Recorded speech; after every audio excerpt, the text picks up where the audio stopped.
ይሄኛውን ጥያቄ ደግሞ ስንሰራ ምንድነው የምናደርገው? መጀመሪያ ይሄንን ከመስራታችን በፊት እንትኑን ማመቻቸት አለብን። ሁኔታውን ከስር ያለው ታህቱን ማመሳሰል መቻል አለብን። 4 እና 3 ስለሆነ ማመቻቸት አለብን። ስለዚህ 12 ነው የሚሆነው። 3 ስንት ነው የሚሆነው? አሁን ይሄ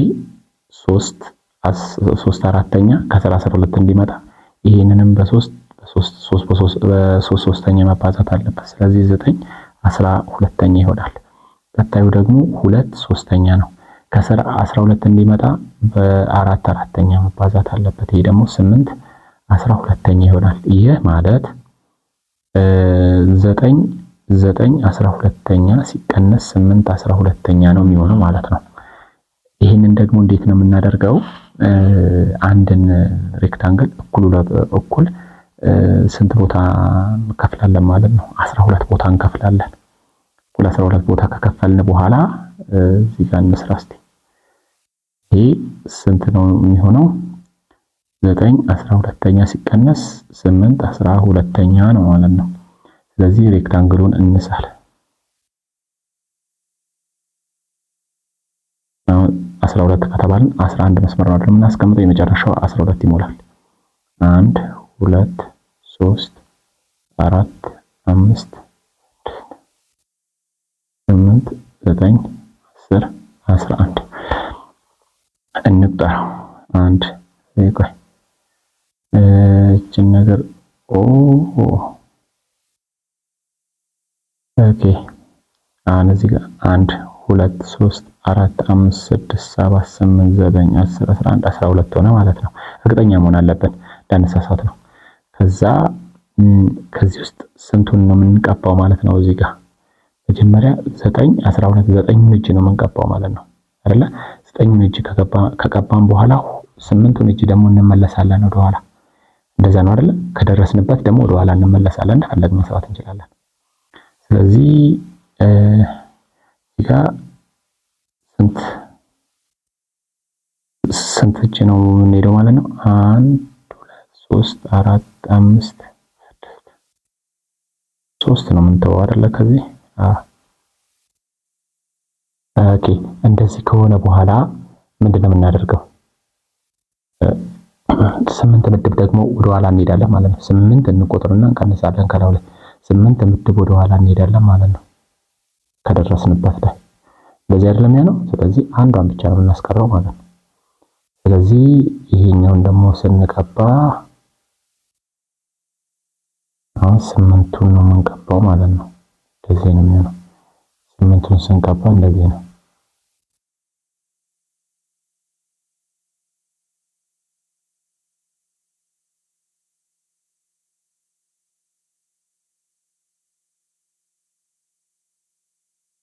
አሁን ይሄ ምን ይሆናል?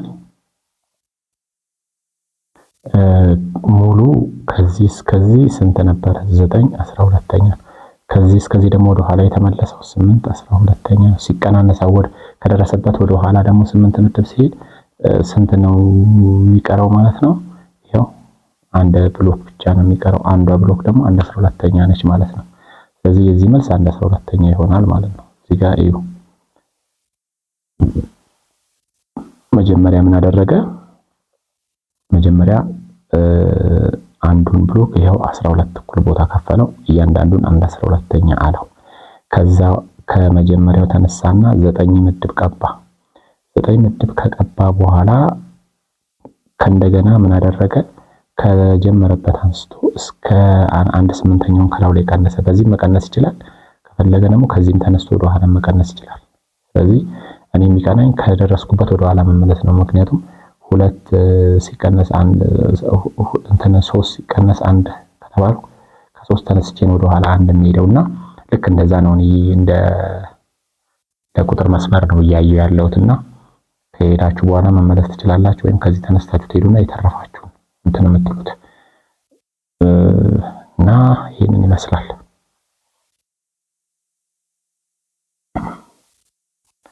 እዚህ ጋር ምን ይላል?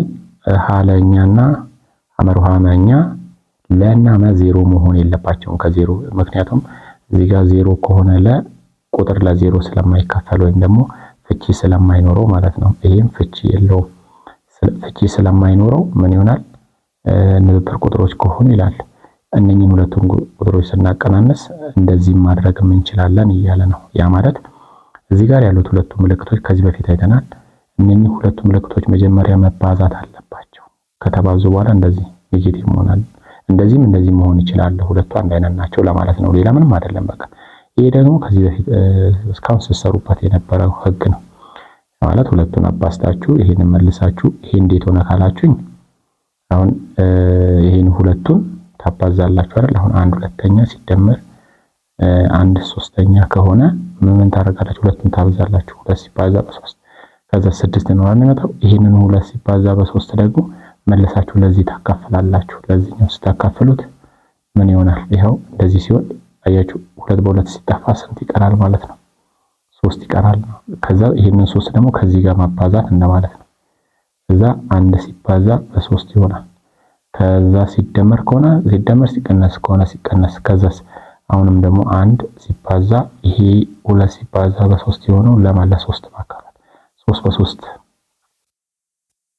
በ3 ይጣፋል። ከዛ ስንት ይቀራል? 2 ከዛ 2 እንደዚህ ነው የሚሰራው ለማለት ነው።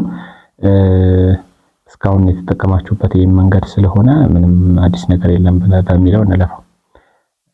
እዚህ ጋር ደግሞ ያለው የንብብር ቁጥሮች ልዩነት ሁልጊዜ ንብብር ቁጥር ነው ይላል። ማለት ሁለት ንብብር ቁጥሮችን ብታቀናነሱ የምታገኙት ራሱ ንብብር ቁጥር ነው። ለምሳሌ እንደዚህ ማለት ነው 1/7 እና 2/7 ብትደምሩ የምታገኙት 3/7 አይደል? ይሄ ሁለቱም ንብብር ቁጥር ናቸው። ያ ማለት 1/7 የንብብር ቁጥር አባል ነው፣ 2/7 የንብብር ቁጥር አባል ነው። ስለዚህ እነኚህን ሁለቱን ስንደምር ወይ ስንቀንስ የምናገኘው መልስ 3/7 ነው አይደል? በመደመር የምናገኘው ይሄ ምን ይሆናል? የንብብር ቁጥር አባል ይሆናል ለማለት ነው። ገብታችኋል? የሁለቱ ሌላ ነገር አይፈጥርም ማለት የሁለቱ ልዩነት ወይም ደግሞ ድምር ተመልሶ ራሱ ንብብር ቁጥር ይሆናል።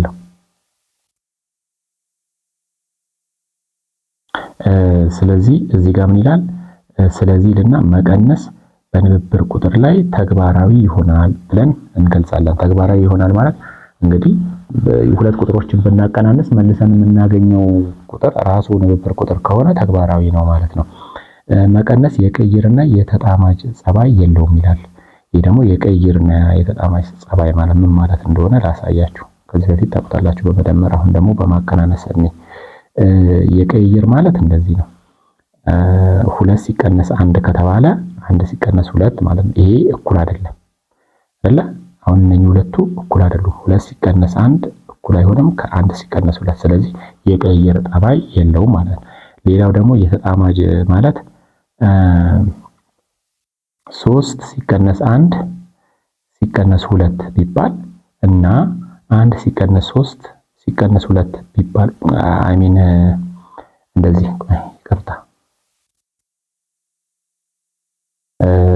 ይሄ ለምሳሌ 3 ሲቀነስ 2 ሲቀነስ 1 ከማጋ እኩል አይሆንም። ከ3 ሲቀነስ 2 ሲቀነስ 1 ጋር እኩል አይሆንም አይደል? ይሄ ምን ይሆናል?